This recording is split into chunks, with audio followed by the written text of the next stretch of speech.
welcome to my podcast, Spiritual Quest, with me, your host, Vibeke Garnos, always guided by Spirit. I am very excited to share my gift with you and empower you to embrace your gift. So if you define yourself as a spiritual human being, then you've come to the right place. So prepare yourself now for an amazing journey where your soul will lead the way. Hello, and welcome to another exciting episode of the Spiritual Quest podcast.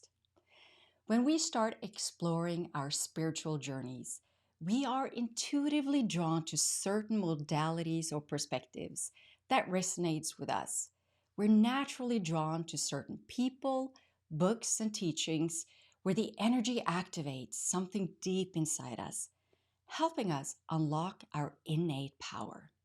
It's almost like knowing another language and slowly remembering how to speak it. I want to start by sharing a short story before I introduce today's guest. So back in 2016, I brought a group of people to Sedona, Arizona. And during one of our hikes on a sacred land, I connected with a spirit known as Chief of the Holy Land. Some people in my group had picked up rocks and were carrying them down the mountain. And the spirit of Chief of the Holy Land stopped me in my tracks to let me know what was happening behind my back. So I turned around and I shared a channeled message about the sacredness of this place and how important the rocks were for the energy flow in the area. And I kindly asked them to respect the land and put the rocks back. And every single one of them put the rocks back where they found them. But that experience activated my personal remembrance of past lives as a Native American. So in today's episode, I've invited spiritual teacher and shaman Tulin Etyemez Schimberg to shine a light on our shamanic practices and how shamanism, how shamanism can help us reawaken to the power of the universe. Tulin is also a past life regression specialist and one of the founding members of the Earth Association for Regression Therapy.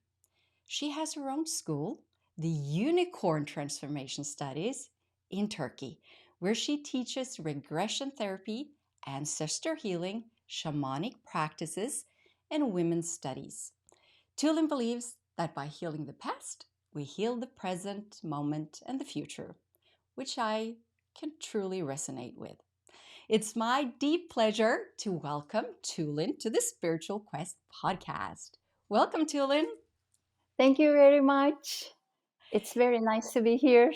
It's such an honor to have you join me, Tulin. And being on a spiritual quest myself, rediscovering, gifts and talents, it's very interesting to learn new perspectives, when it comes to your personal spiritual quest or your spiritual journey.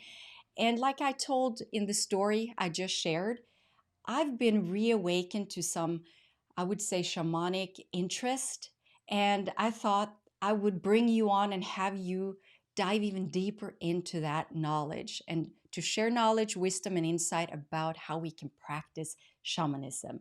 So, would you please just start by sharing a little bit about your own reawakening and also how you use shamanism to unfold your awakening process? I was born as a fisherman seacoast town, and when I was child, actually the environment was very helpful for me to spread my internal experiences out. When I was saying that I communicate with the trees and I sense the energies around people, or my best friend was the seashells. Because my grandfather was a kind of spiritual person, so he was listening to me and explaining so many things, and it was increasing my imaginary world. So it all started in my childhood, that natural experiences were natural. But when I started to school, I had to, keep my mouth shut and not share all those experiences, because then you name as a weird person. So a kind of, I may say that the knowledge and experience was there and it was natural, but then it was covered. Since I grew up in an Islamic country, in Islamic knowledge, which also a kind of step in my personal development, but I was kind of keep searching and trying to find my inner, how do you say, the core. Mm-hmm. At that time I didn't name it that way, but definitely I was searching something else. So that curiosity and adventurous personality of me, and also I was kind of personality, a kind of stubborn personality, go after my fears. And my grandmother died on my bed. So that very tragic experience was kind of opening a different dimension, a different door, because at that time I was 10, and death of somebody was a kind of deep experience for me. Even when I was entering to the room she passed away, I was sensing her, but I didn't know what is. But I was kind of walking back. I was not even turning. I was all the time sensing her presence, and 6 months I was keep crying. I couldn't understand what I was experiencing. So later on, searching about dead, searching about different dimensions. As you said, all those crystals and rocks, I studied geology. So the first article I met in spirituality was about how ancient people was using crystals for healing. So I figured out the material world, what we see or what we touch, is not limited. There are more about it. So I was all the time curious about that more, what is beyond, what is behind. So that's why accepting whatever you have is one direction, but my curiosity was all the time bring me to that beyond part. And I met very early 20s age of mine with spiritual association and foundation in Turkey. And so then it was really fitting what I was searching for. And then, as you said about the past life experiences, during my regression therapy teachings, which I'm done with Jeff Ryan, Janet Cunningham, later on Roger Volger, Hans Tandam, Tricia Caetano, and I was going to do so many past life experiences as a shaman in the nature. Those were not limited with woman or man lives. So in some of them, knowledge was very deep, but in some of them, because of the power issues, also I was misusing my power, and there were consequences which was overlapping with my current life issues. Like, it took a long time for me to take my own power, or it took a lot of time for me to use my power. I was all the time, running away from it. So, and I wanted to meet with a shaman. Then my wish came true in 2011. I was visiting my friend Juanita Pudifut, and she introduced me Leo Rutherford. So my first real shamanic training started with Leo and continued with Juanita Pudifut. I really inspired with the work of Sandra Ingerman, and I did a lot of work with Mark Wentford, very, very lovely friend of mine. So then I was discovering different dimensions. Since we always say Turks are shamans, we are coming from the Middle Asia, from Siberia. But then Turks accepted Islamic religion, although those shamanic practices really still in the daily practices. So, but it was covered with under the umbrella of religion, but practice and all those beliefs and attitudes are still in the culture. That's why I started to search about shamanism. Then I figured out shamanism is not a religion, it's a way of life, and just using a natural way of life and combining ordinary world and non-ordinary world. So I, since the childhood, I was already experiencing that non-ordinary world. So then it's kind of finding your own sense again, finding something really valuable for you back. And it is a kind of meeting with yourself. You change a lot during that path. It's a kind of journey of a hero, but then this time you are the hero of your life. So yeah, so many practices, so many experiences, and I still continue. And I go to India and Turkey, and I also do a lot of combination with regression therapy and shamanic work, because they have quite similar perspectives.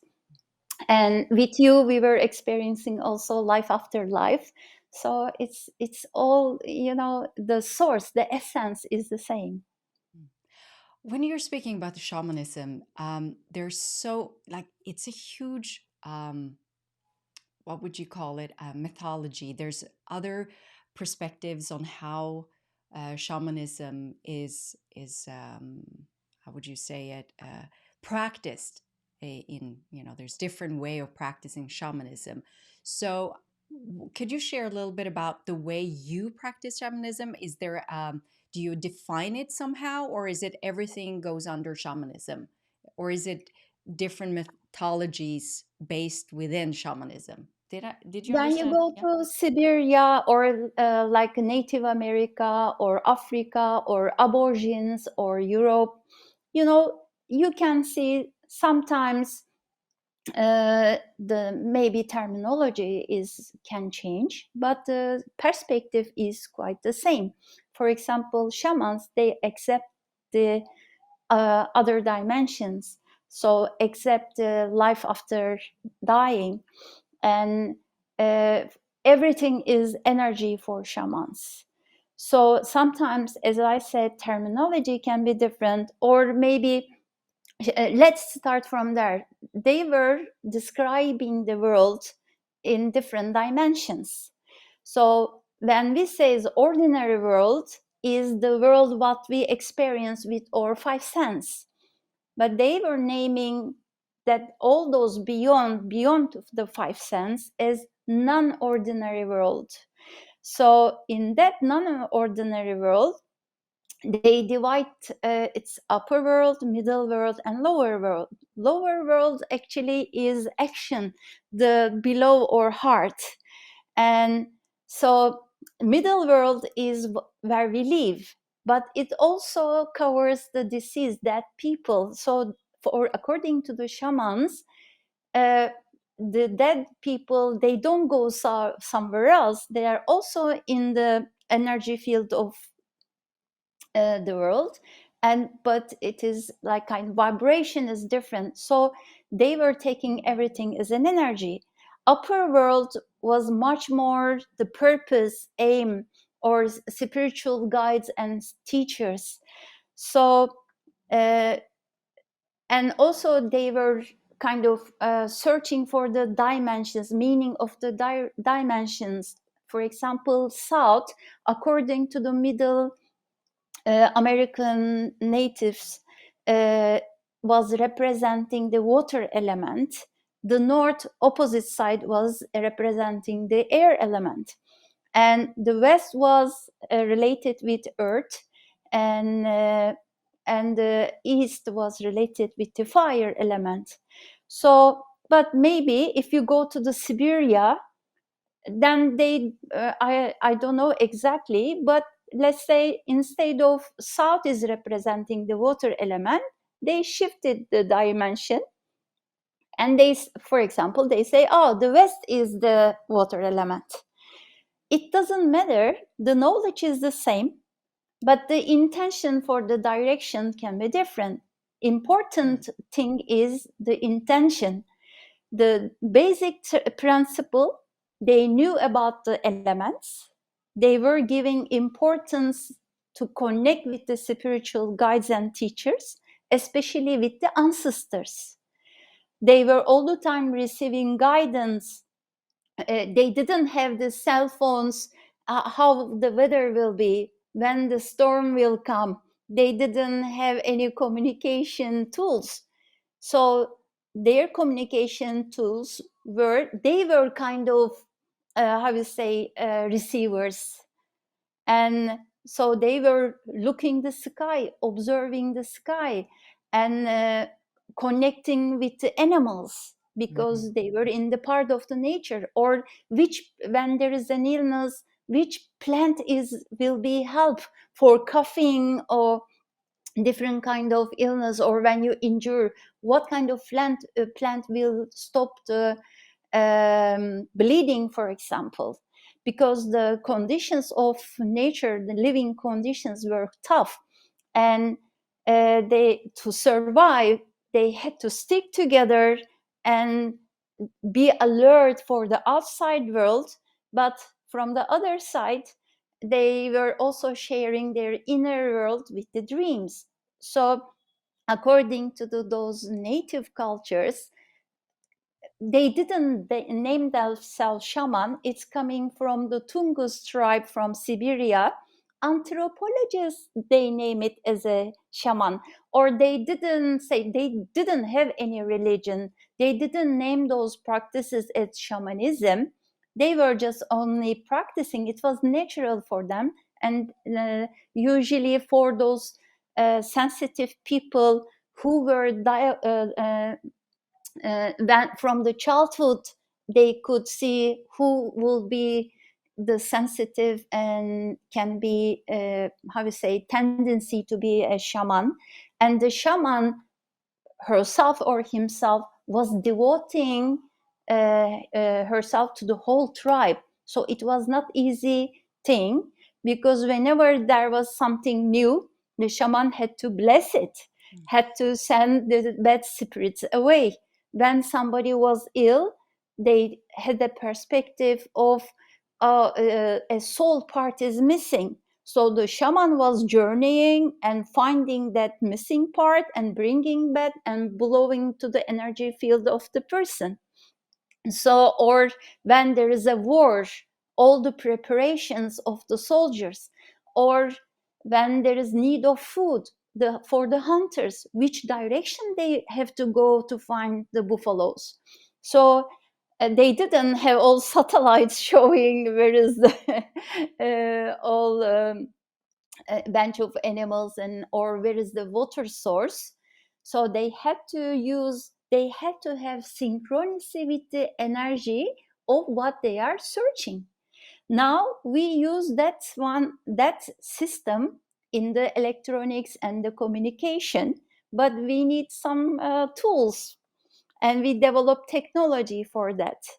But actually in the past, the body was the tool. They were using more maybe the hands, or they were using their more frontal cortex to focus on seeing from an animal's, an eagle's eyes. So it was really related with the extending of the consciousness. um, of course, in the development, when you look at the history, uh, from that from the intuition to the, how to say, using your brain and rationalism, and it was a kind of, how to say, it was a step in the consciousness development of the humanity. And from the moment what we are now, we are living in the beton concrete buildings, so we are not really grounded. I'm at the You're right. moment eighth floor in Istanbul. I'm in the chaos. Even the air I'm breathing at the moment is not really pure. So we are so much away from the nature, but from the other side, the technology is helping us getting more experience, but from the other side, we are kind of the distance with our own self is getting more and more deeper and deeper. So that's why the depression problems, anxiety problems, panic attacks, fears, and etc. increasing in the society.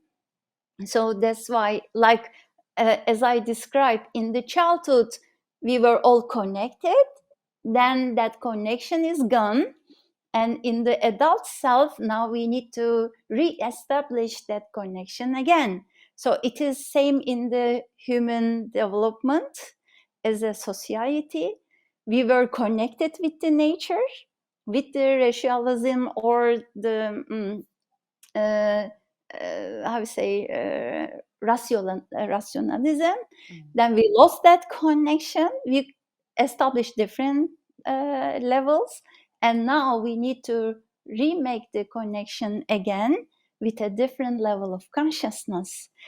At that time, when we were living with tribes, there were the personality not developed very well. Now we develop our individuality. At that time, the shaman was doing everything for the whole tribe, so personal responsibility was quite low. But now we improve the personality, individuality. Now we need to be adults to get that responsibility back for the awakening, as you mention all the time. At the opening, you were mentioning about the awakening.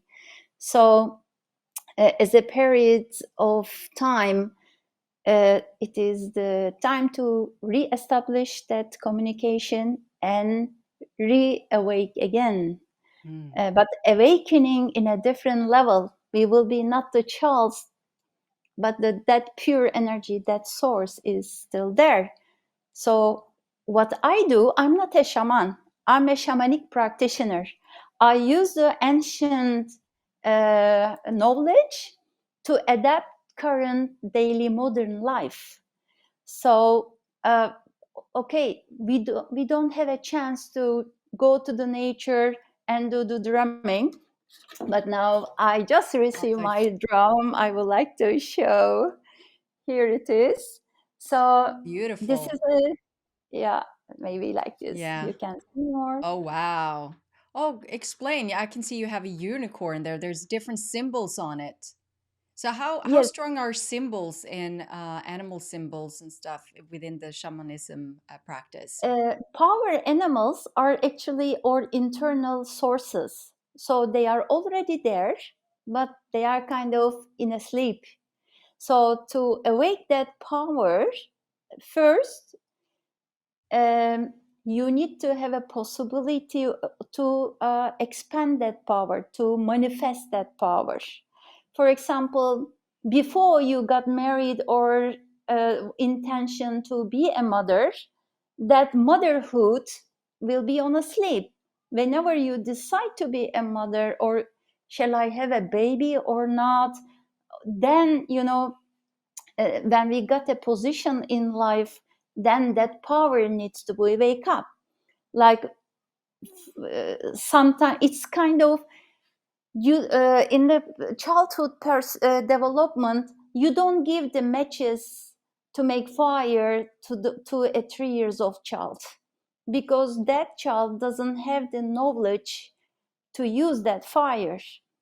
But when you this person grown up, then that fire will be used with a purpose. Maybe you will use that fire to cook. Maybe you will use that fire to heat. But for 3 years old or 30 years old or for 90 years old, that fire has different meanings and different abilities in life. So that's why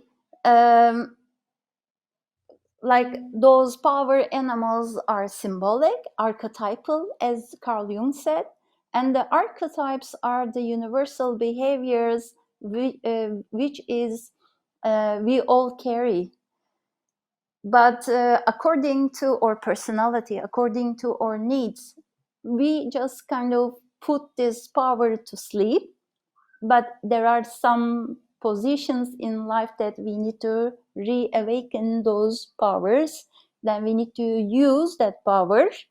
Then when you are a child, you don't have the responsibility. But when you are adult, then you have the responsibility of using that power in a right way. So the right way comes with the awakening. If you are not awakening, and if you don't do your inner spiritual development, as we all experience now in the world, you create wars, because your consciousness level and spiritual development level require only that war energy. You synchronize with that level. But when you have a kind of spiritual improvement, then you devote yourself not for only sake of your own personal desires. You do it for the whole. You do it for the humanity. You do maybe first for your family, then your country, then for the whole humanity. Then maybe you expand to the whole universe. But depend on your consciousness level, you have kind of level of using that power. And so when the awakening and consciousness increase, then you widen your consciousness, then you become more whole and more harmony.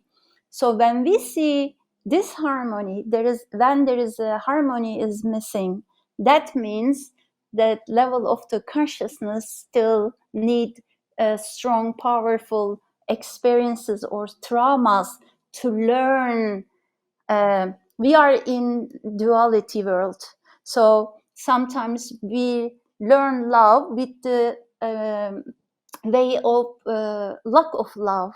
So for example, we learn the real use of power when we got damaged by this power. According to our spiritual needs, we attract all the events what's happening to us. We attract people around us. So it's a kind of, when you synchronize this level, you just attract the events and everything in this level. But when you increase your consciousness in a higher level, then you attract the energies and events and everything in that level. So that power animals helping us symbolically actually awakening that power, and it's a kind of spiritual guidance, but that guidance is internal guidance. It's kind of, in this world now, we always want to get our needs from the outside sources. We want to be loved by somebody. We want somebody nurture us. Okay, when you are a child, when you are a baby, this is necessary. But when you grow up, then you need to activate your internal resources. But since taking from outside is quite easy, because you don't need to put so much effort, but that you get used to it and you want more and more to get it. That's why when I look at the new generation, or when you look at the humanity now, since we get used to receive everything from outside, and we adapt it very easily, then the satisfaction level is very low. You get unsatisfied because you don't put so much effort to it. But like, for example, remember the first time you earn your own money. When you get money from your parents, it was much easy. You were spending maybe very easily. But when you did your first effort to gain that money, then it was more valuable because it includes your energy in it. So it's all about energy. So there is balance, and harmony is very important. As we break that harmony as humanity, so we need to increase our effort again to find it. So the shamans, they were using those archetypes and power animals. As you see here, we have tree of life, and this is I was also asking to myself which direction I need to go, because I have my tools, but what I need to do. So when I was journeying which direction to go, a Anatolian woman, a young one and an elderly one came, and that young one said, "I'm very wounded in my womb." So I figured out that woman is very wounded, sexual problems. In Turkey, in Eastern cultures, they make you marry very young age. So you are a child and playing on the street, and next day you marry and you have to become a woman, age of maybe 12 or 13, or you are still child and you need to give a birth to a child. So that Anatolian woman was very wounded with the sexual abuse, abortions, miscarriages, or in the Eastern cultures, is very important to give a birth to a boy. But if you are giving girl, girl, girl, and then you feel yourself unsuccessful because the heritage has to continue. So that you get valuable when you give a birth to a boy. So also when you are born as a girl, those dynamics kind of you behave like a boy because you want more acceptance. And nowadays, I'm coming from the corporate companies. I used to work at clinical research for 12 years.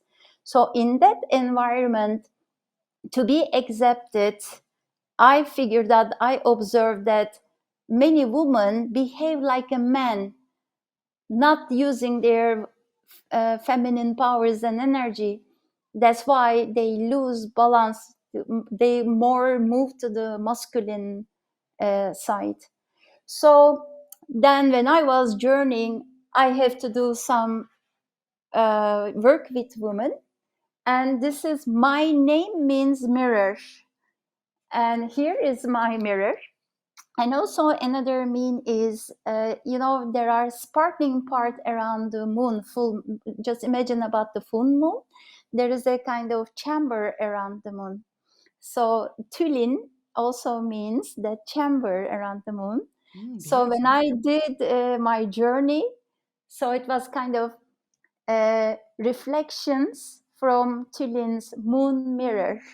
So kind of, see, I had a question asking which direction I need to go. So that answer didn't come outside, it came from my inside sources. But to activate that connection, first, I need to have a question to ask. So that is with your very related with your consciousness. So when you then the answer comes, then all the resources kind of activates and manifest to give your answer. So that phoenix is kind of coming from burning from your own resources, burning from your own ashes. And then this snake came to me. Snake is very related with healing. When you use the right amount of poison of a snake, you can create an healing. But when you use an overdose, then it kills. So it's actually power is something like that. If you are using your own power in a right way and in a right amount, it creates healing, it brings healing, then you manifest healing. But if you just go to the overdose, then it poisons you, it kills you, it harms you. It's everything, we are swinging one duality to another duality. And as I said, sometimes we are learning with the lack of something, but sometimes we also learn by exaggerating. So we exaggerate using that power, or we exaggerate and we go to the victim side, or we exaggerate and we become proprietors. So we are swinging from one side to another, but the real balance and harmony comes at the middle. You don't swing anymore. Whenever you are neutralized, then you have a chance to jump to the higher reality. So shamans were using the maps like north, south, east, and west, and cardinal directions, and also that side directions. But the map is not the real the land. So when you are walking on the land, maybe the conditions will be different, but the map will help you.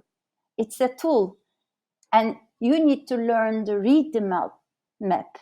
Then you can use it to find your own way. So I see shamanic work is a map. So it's a tool, and we don't stick to the tool. As I said, intention is important. It doesn't matter you name south as a water element or west as a water element. If you know the water element is related with your emotions, and all those emotions actually established in the childhood, then we can use that knowledge to connect and to heal our wounded child part of us. So that perspective, that tool, I'm teaching how you say to use in the daily practices. Like we are maybe we will do also here today to find your power animals, or meeting with your power animals, meeting with your own resources, your own powers, and but we need to activate them. We need to feel, we need to give a kind of target to them. Without any target, without any intention, it doesn't activate. If you just stay and wait, it doesn't come to you. You have to start. It's coming with the effort. Yes, and I would love to share a story with you, Tulin, because many years ago, I think I was around 30 years old, and I went into the dark night of the soul. I'm not going to take the whole story because I have told the story previous on my podcasts, but I went into a depression. It was a very dark period, and it was after I had my second child, and I've lost my sense of purpose and direction in life. And I remember laying in a dark room, surrendering, completely surrendering to whatever the unknown, saying that if this is meant for me to leave this planet at this time, then so be it. I Hmm. was completely surrendering. And I fall asleep crying. And when I woke up a couple of hours later, something had shifted within me. Not only could I hear my soul speak to me, I heard something that I haven't heard within myself since I was a child, that playful, beautiful voice of reassurance, inspiration, love, the unconditional love I could hear. But what happened the days following is that that's when I first met my power animal. This tiger, which I named Marcana, walked next to me for a long period of time. We were like inseparable. And I know it sounds weird for people listening who thinking, did she really lose it? But it was so real that I could even I think I told my husband this. I said, I have this tiger. I can see him so clearly. It's next to me. And it gives me such strength and power, and knowing that I have to walk my path alone, and that everything, as long as I follow the rhythm of nature and allow it to unfold and just allow my guiding system to lead me, this tiger will walk next to me. And she did. I called her Americana. I felt like it was a feminine energy. It was my power coming forward, embracing me with love again. but I didn't know too much about shamanism. It was just something naturally that unfolded when I decided to surrender and open myself up. And I've always loved nature. And I remember when I was a child, I told my mother that I had to live by the water. The water represents the ability for me to see clearly and to look deep within the water to see what was waiting for me to uncover. It was something, it was like a purifying experience being by the water. And so I've always naturally been drawn to water. And not only that, the trees, I would always speak to the trees. And all of this I've done, like I said, it came natural to me. And not until I started really to explore the different modalities and practices within the spiritual realm did I discover shamanism and started to, and when then I discovered this life, as I used my gift and channeled Chief of the Holy Land, I said, well, maybe there's something here that I should look into, something more that lies within me that could assist me in creating and co-creating with Mother Earth, with the universe, with all life, and to feel that oneness again that I feel so drawn to. I really, truly, honestly, when I'm in nature, I get filled up. It's the intention of me walking in nature. I'm very powerful when it comes to placing my intention, knowing now I'm present. I'm walking here to be in tune with Mother Earth, in spirit, and just allowing myself to be. And that's when I can hear the wind talk to me. I can feel um, the wind caress me. I can hear the waves telling stories. I can hug a tree and I can feel the energy or the communication that goes on between the trees. And it's just, there's like this whole wondrous world that opens up when you allow yourself to be You present. mentioned a very important word of surrender, because, like, the outside world, the ordinary world, guides us to a different dimension.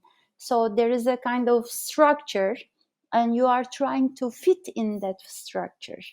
And that ordinary world has have to, should to, might to, all those obligations you have to follow. And but the life is not something like that. Then the life has its own flow. So when you are against the flow, you spend all your energy to resist to it. And then the depression is kind of, you are going the opposite direction of your own spiritual life path. That's why then all the energy is missing. So is something going wrong? So, but that depression or challenges or traumas and sometimes life crises are necessary to turn your way to the right direction to flow. So if you followed all those signs of life, and if you find, uh, if you really awaken to it, or if you start listening to it, then you find you have another chance. Sometimes we don't have that, I would say, flexibility. That's why, like, heart attacks or divorces, or like bankrupting, or like death of somebody, or separations, illnesses, all those traumas actually is a kind of help for us to go find our right direction. If you are flexible and if you kind of slightly into it, then you start to flow again, or the life says bomb, it's a kind of shock. And sometimes that is the good solution, because we are so resistant. How we can change? We are so much stuck in one direction. So that's why the shamans, they were not taking the dead as a really bad thing. For them, all those bad and negativity, hell was in this world. So they were thinking that when one door is closed, another door is opening. That's why they were preparing themselves for an easy passage, or the shamans, one of the function was to help a deceased person to have an easy passage and continue the soul journey, not to stuck in this world, because they knew that all those ego and all those desires for the material world stuck you, then you cannot live easily. Or for example, if you are so much feeling pity about something, um, if you are sorry about so many things, and then all those, oh, I had to do this but I didn't, then all you stuck, you cannot move.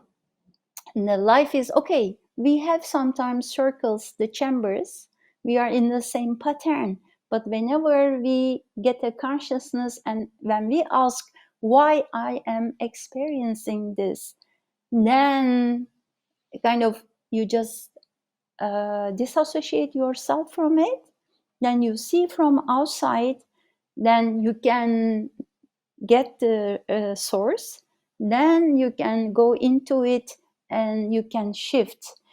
So I advise our followers and listeners, look at your own life. What are your repetitions in life? What kind of theme, what kind of loops you are circling again and again? That can be relationship problems, that can be health problems, that can be maybe problems at work. There are always repetitions. So take it not a kind of punishment of your life, or it always happening to you. You know, the victim position can be easily, we can stay in it, and sometimes we enjoy it. That's why Yes, strangely enough. and you can spread that, you know, when somebody, oh, in a pity, then we all cry together. But from the other side, if you make an effort to ask question, what is the function of this, why I attract this to my life, and how can I change it, then we can have a perspective or a chance to shift that energy, stuck energy. So I kind of, metaphor, using a metaphor for it. Uh, like imagine you are swimming in a lake.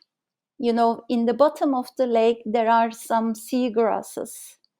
So you want to go to the, you see the top, you see the light, you want to go to the top surface of the lake. But those grasses, seagrasses, grab your feet. You try hard to go up to the light, but then it becomes more stuck, it grabs you more.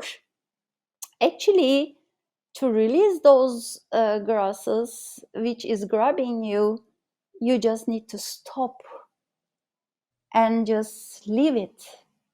Then the tension release, then all those grasses grabbing you more relaxed, then you had a chance to get a kind of power from the bottom of the lake, then you can go to the surface. So what we are, like, we are using so many medicines, or we are using kind of television programs, or we are using drugs, alcohol, or sex, or sugar. Go to the chocolate, but it doesn't bring the real satisfaction to our soul. We are so much stuck in the material world.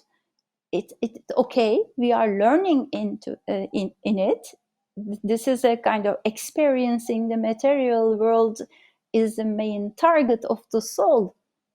So you are kind of empowering yourself as a soul being. You are kind of practicing your knowledge in the material world. It's kind of, you know, all the theories, but then you go to the laboratory and you are doing all those experiences Okay, sometimes you just mix the wrong chemicals, then there's an explosion. But then you are returning to the laboratory back to improve that experiment and making more better and better results. So this world, this material world, is our laboratory, is the laboratory or soul being. So that's why we need to not waste this life. Mm. It's a good opportunity, and it's not easy to born to this world. It's not easy. You look at your body, this is a miracle. How complicated. It's a kind of microcosmos. Okay, there is a macrocosmos outside, but we have also microcosmos inside. All those nerves and connections. Oh, I actually, why we are using drum? Because when you do 200, 220 beats per minute, it puts your brain to the alpha state. It is a kind of dreaming state. Then your imagination is activated in the brain. So for the brain to remembering the whatever really happened in the past, and with the imagining, the same point of the brain is activated and working. So by using visualization is actually we are kind of closing all those open loops. Then the brain says, oh, it is done. So you make a kind of tick, it's done. So uh, then you don't repeat, you are not in that circle anymore, you don't need to repeat that loop anymore, then you are out of it. That's why imagination and visualization is very important. So in this world, like okay, we create our metaverses and etc, and it's like humanity uh, activating the power of another dimensions, but we are still in this material world, so we need to keep the balance. My husband and me, we are sailors, you know. When you have a sailing boat, when you have a higher mast, you also need a deeper keel to Yeah. keep the balance. Mm. So I'm much more fan of grounded spirituality. Mm. So to go more higher in the spiritual realms, you also kind of grounded more deeper in this world to keep the balance. That's why life is the big teacher. Mm. So Love that. I'm actually, I don't name myself teacher, but I'm a kind of practitioner. Whatever, since I'm an engineer, I always like the shortcuts, and I'm more result oriented. And I kind of, when I apply a technique, is it really helping or not? So that's why my this logic, when I combine it with the emotions and spirituality and etc, whatever useful, I use it. Then if it's not helping me anymore, then I just leave it, and I try to get a different way to do it. And so that's why the improvement, then you improve, then you expand. So otherwise we stuck in one reality, or we stuck in one dimension, or we stuck with one perspective. But as Einstein said, we cannot solve the problems in the same level of the problem. We need to go over it, outside, beyond it, to resolve the problem.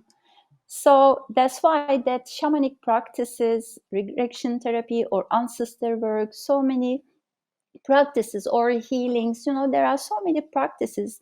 Just apply it and see really it's working for you or not. Without trying it, how you can know that it is for you or not?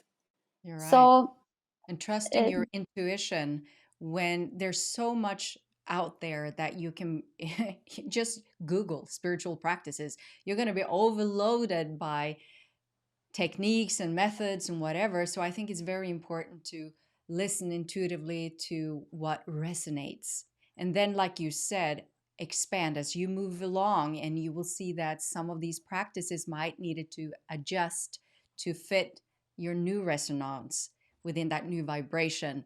And that's how you find new practices. That's how I discovered shamanism after I've gone through what I've gone through, and I've practiced and I've discovered new techniques, and I started to, attract, to look for, and more information about shamanism came into my life. I started to read and I learned a little bit more about that, and it's just that's how you're staying true to your spiritual path. Like you said, try it out, see how it resonates, and then move from there, that state.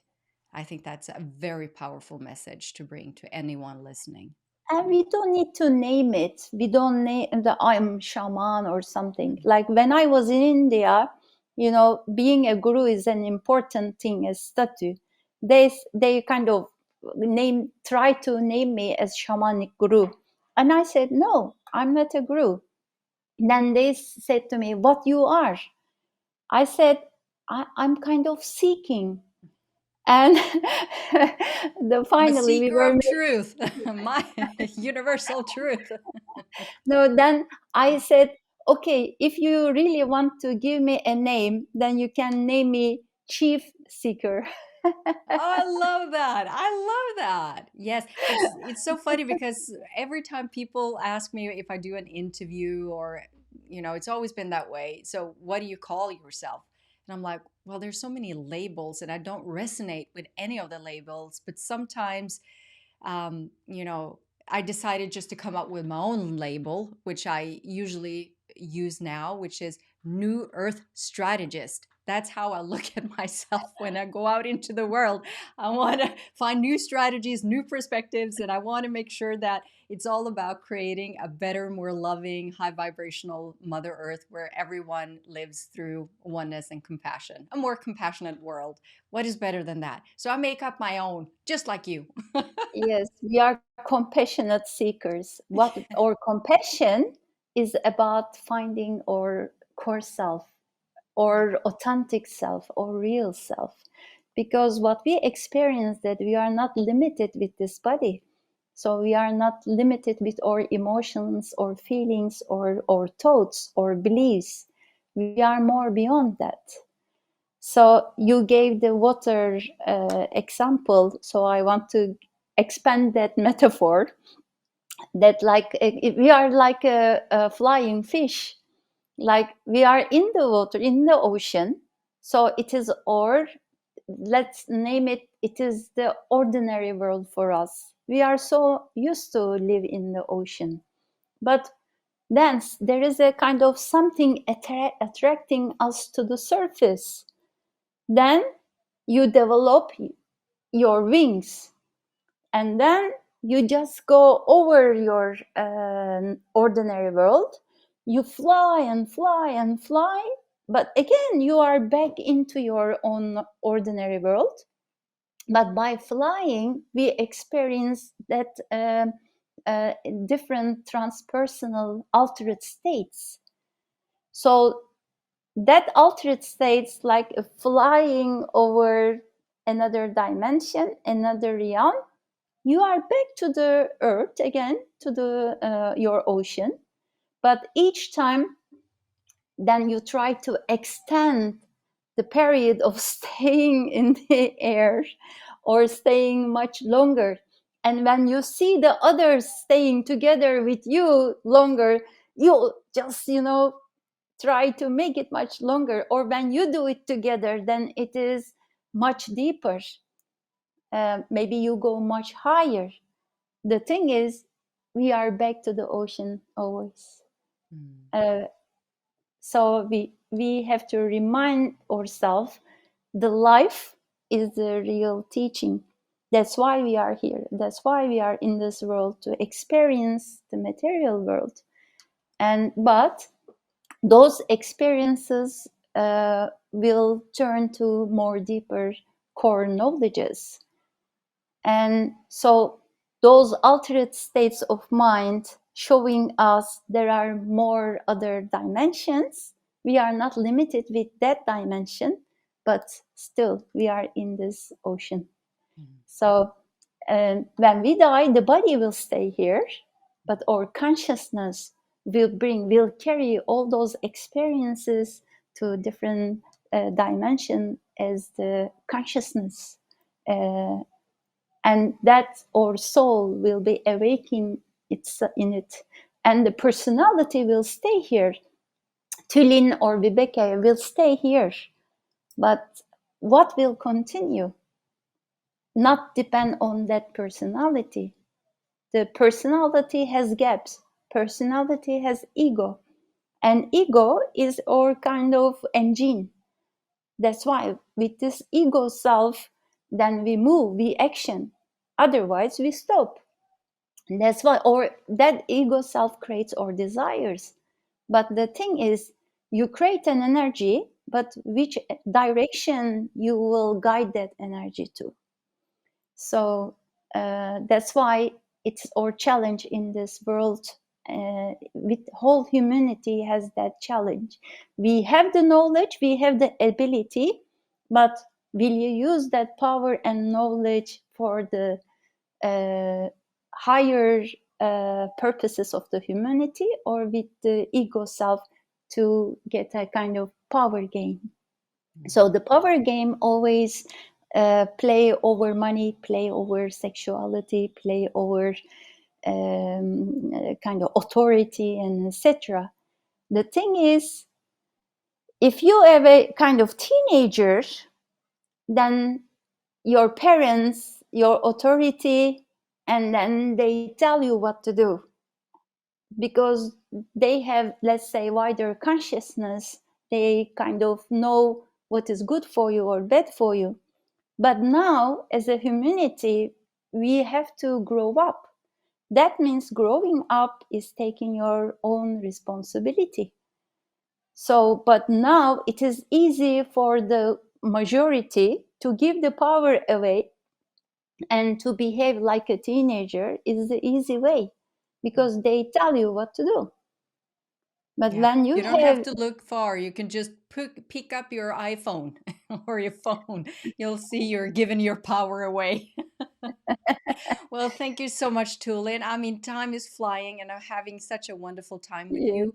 But before we end this conversation, is there anything that you could share of inspiration for our audience today? just don't limit yourself, go beyond because you are beyond, and keep searching. Keep searching. Wow, thank you. Thank you so much, Tulin, for sharing your knowledge and insight wisdom with us. I appreciate, honestly, everything you do for humanity and for Mother Earth and all her children. So thank you. And I Yeah, just my want to let pleasure. people who's listening or watching, if you want to learn more about Tulin and her work, then make sure you check out the episode description and you'll find all the information to Tulin right there. And remember also, you can join me and my guests live. Every month, I go live with one of my previous guests who will teach on their topic. So make sure you sign up for the Spiritual Quest newsflash to get notified and join the next Spiritual Quest live stream masterclass for free. You'll find the link in the episode description. Thank you so much for joining Thank us. you. Sending you all love and light from me, your host, and from Likewise. Tulin. Yes, always guided by spirit. Bye now. Bye bye.